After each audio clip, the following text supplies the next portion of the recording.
So today we are working on our mushroom garden.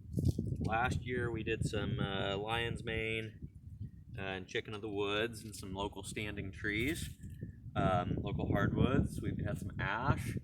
I don't know how well they're going to do due to competitive fungi.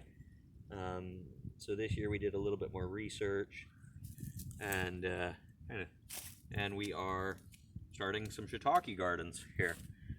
So we had some an oak tree that we needed to be able to harvest to mill for lumber. There it is. So we're going to be milling, probably next week. But we figured we would use the less desirable portions for shiitake garden. So what we have plugs that are available commercially from wherever online, and these have mycelium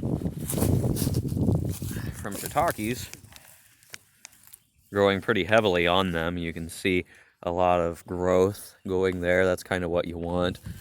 And then make sure to sterilize your log surface. Just hydrogen peroxide works the best.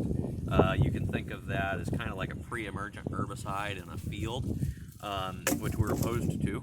However, in this case, you really are not going to get much in the way of a successful mushroom harvest if you don't do that. You're going to have so many competitive effects from things like turkey tail, which are beneficial mushrooms, but they'll outcompete your shiitakes in most environments. And so we first cut the logs, try to have the bark intact. They suggest to do it in the winter or early spring. It really, back when the wood's moisture content is pretty low before it gets that spring flush of growth.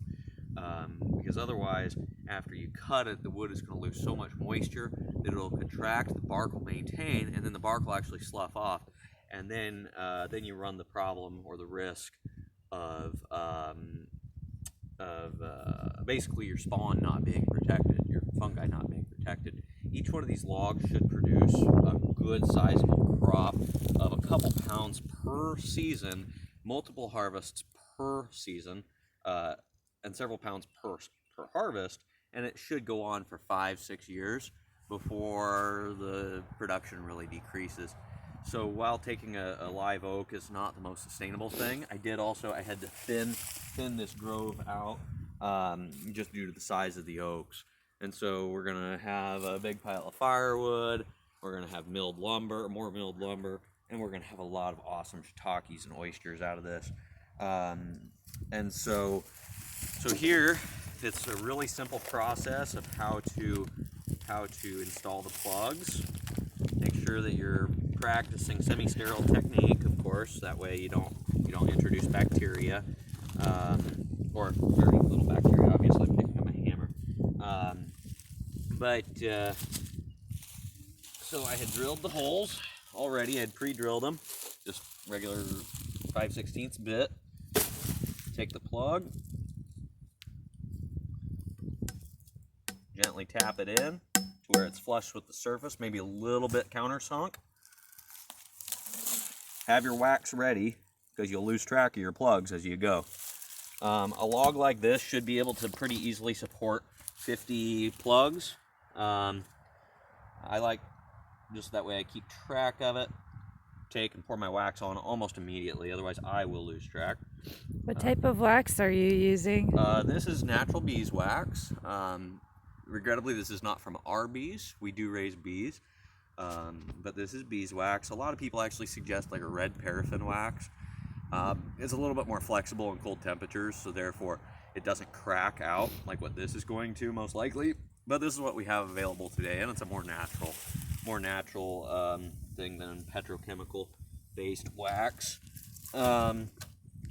So one of our offerings this fall, hopefully, let's cross our fingers, will be fresh, local, gourmet shiitakes. Of course, 100% organic, like everything from Storehouse Farms. And so you can stop in at the shop there in Beatrice. They're at Intentional Massage and Wellness. Or you can always contact us through Facebook or or email and be able to place your order. So check in again. Again, this is Anthony and Joy Yates with Storehouse Farms and Wellness, and we are attempting to better God's world. Thank you for your time.